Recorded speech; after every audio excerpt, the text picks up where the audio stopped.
yourself what makes a country strong. Good question. How we traveled so far on a road that was so long. Here's the answer. Oh, it happened lots of everything we need. It happened milk and vegetables and corn for the feed.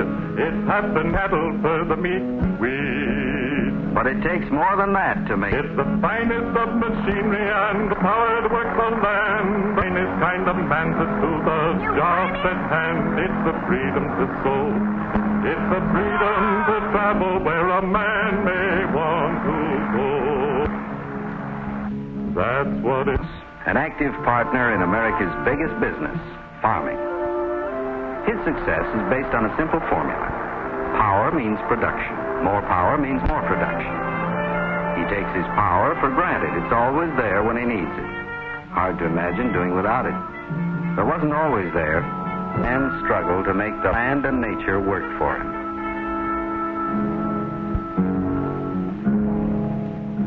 Oh, we don't know for sure how the struggle began, but life was mighty hard for the prehistoric man.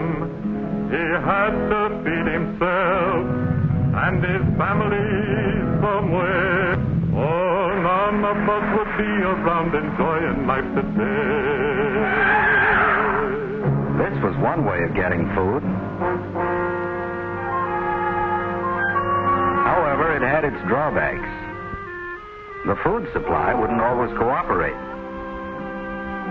It was often a long time between meals. He had to find a way to get food when he wanted it. What he needed was more strength, added power, a weapon.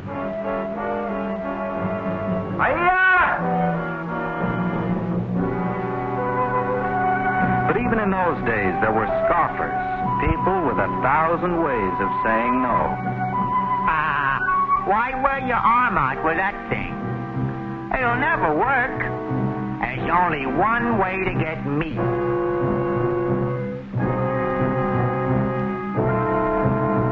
But man was not to be discouraged. Armed with a weapon, he became a hunter. As time passed, man improved his weapons. He became a skillful hunter.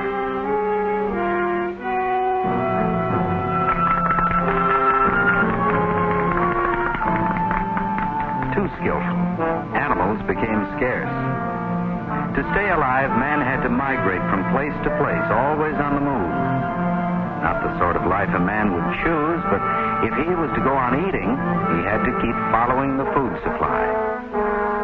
Maybe he did have a choice after all. Yes, he saw the chance to have a permanent home. Not the scoffer. He wasn't falling for any harebrained ideas. He'd go on wandering the rest of his life. But man and his family clung together bravely. Somehow they managed to survive. When spring came, their courage was rewarded. Man went to work building up his reward and made an interesting observation, which eventually led him to discover how plants grow. Seeds buried in the ground, water, and sun, germination, and growth. Little by little, man learned how to work the land. Later, he developed the first crude plow. Now he was his own master, no longer just living, but making a living. Man had become a farmer. He passed the biggest barriers of that early day with many a road to hoe as yet, but he was on his way. He had freedom to sow, to expand and to grow, and the man on the land knew where he was going to go. With a dependable food supply, population increased. Families began living together in communities. These were the beginnings of civilization. some men developed other skills. Trading began. The best farmer got the best of the trade, which encouraged him to produce more and better crops. But there was a limit to what he could produce with the available power. This led to another great discovery.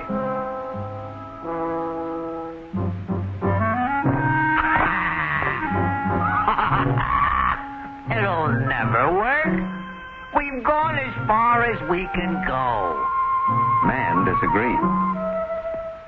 In the centuries that followed, his inventiveness carried him much farther and much faster.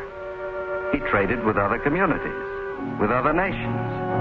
Wherever man brought abundance from the land and was free to trade, civilization advanced. Early civilizations arose and were succeeded by others. One of the greatest was the Roman Empire. When Rome fell, Europe entered the Dark Ages.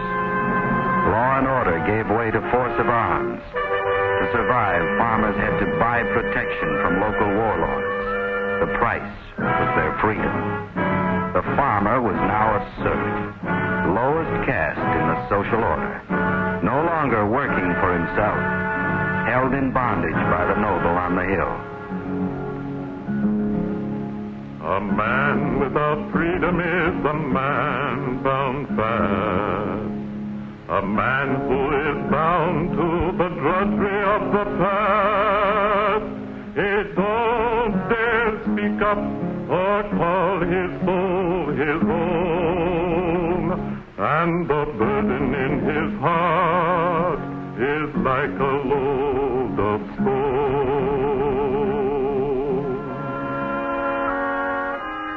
For centuries, there was almost no change in the farmer's way of life. And yet, man kept alive the dream of freedom. Finally, word came of a new world where a man could be his own master. Many traveled the long road to freedom. It meant going back for a time to a primitive, dangerous life. But here they were free to speak, think, and worship as they wished. Here man had a chance to grow and get ahead, an opportunity that shaped the future of the American farmer. When his freedom was threatened, he refused to knuckle under. He liked his independence and he wanted to be free, but they told him to be loyal to a land across the sea. So he wrote a declaration, then defied them all. He oiled his gun and waited for the trumpet to call. That's what it takes to make a country strong. A man on the land who knows the right from the wrong. There were scoffers in America, too. Hey, why do you want independence? Why don't you just do what they tell you? The man had conquered chose independence. He fought and won. It was his land and worth fighting for. A land with a promise. For many a farmer, the promise led him off over the horizon. He kept pushing the boundaries westward as population increased. More people meant more mouths to feed, more land to feed them. The farmer needed more power, horsepower, horse-drawn machinery. Still, it wasn't enough. He doubled, tripled, quadrupled the horsepower, until feeding his work animals took a large part of his land, labor, and time. His whole life was a race against time.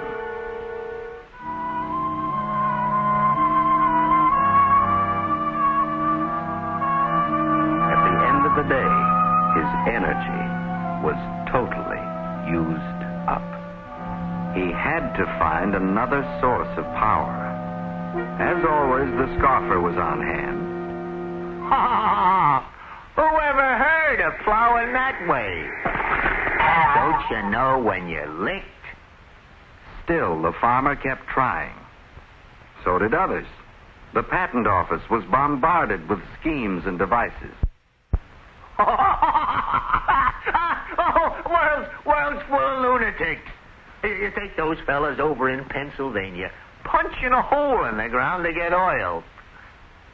Well, what good is it? You can burn it in a lamp, but that's all. They think that thing will run on oil?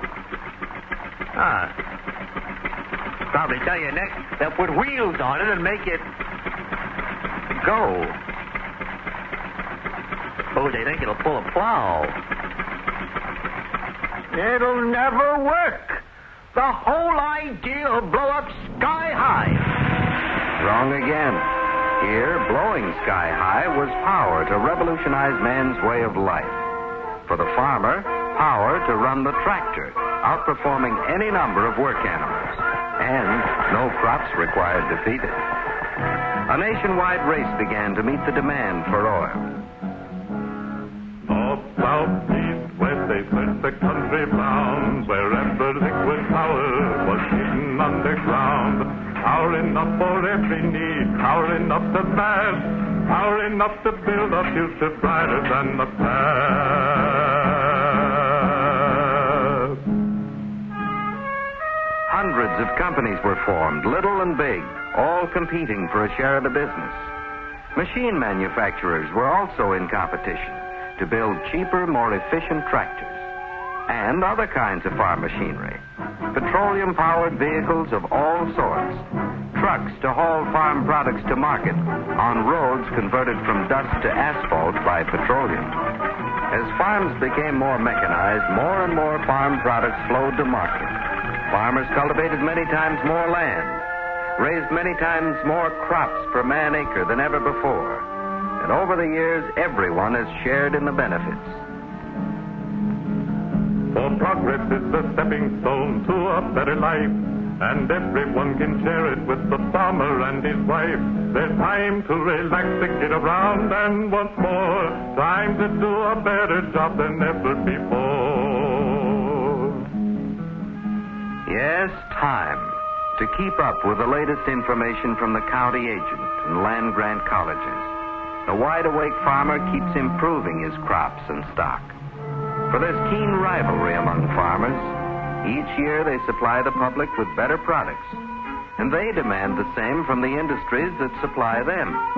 More and better insecticides, weed killers, fertilizers, better lubricants to protect machinery against the wear and tear of friction, and continually better fuels.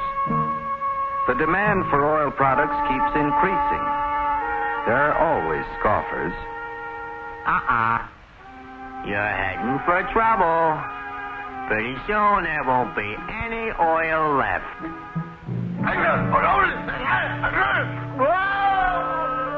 Wrong again. New techniques are even bringing old wells back to life. New fields are being opened up all over the world. New drilling methods to tap oil pools miles underground. Better refining. New techniques to conserve every drop of oil. As it has in the past, America's oil industry, made up of thousands of will continue to supply the power we need. Power for the farmer to accomplish a job that's now worldwide in scope. For today, American food reaches half to his length with us. The farmer has come a long way in his struggle to make the land and nature work for him. But tomorrow promises even greater abundance. Abundance created by the free American man on the land in partnership with American industry and its power. Together, they will work to ensure our strength and preserve our climate of freedom. You cultivate your freedom like you cultivate your land. You guard against its enemies on each and every hand. You keep yourself awake and you're ready to fight, to sacrifice the things you have for what you know is right. That's what it takes to make a country strong. A man on the land who knows the right from the wrong.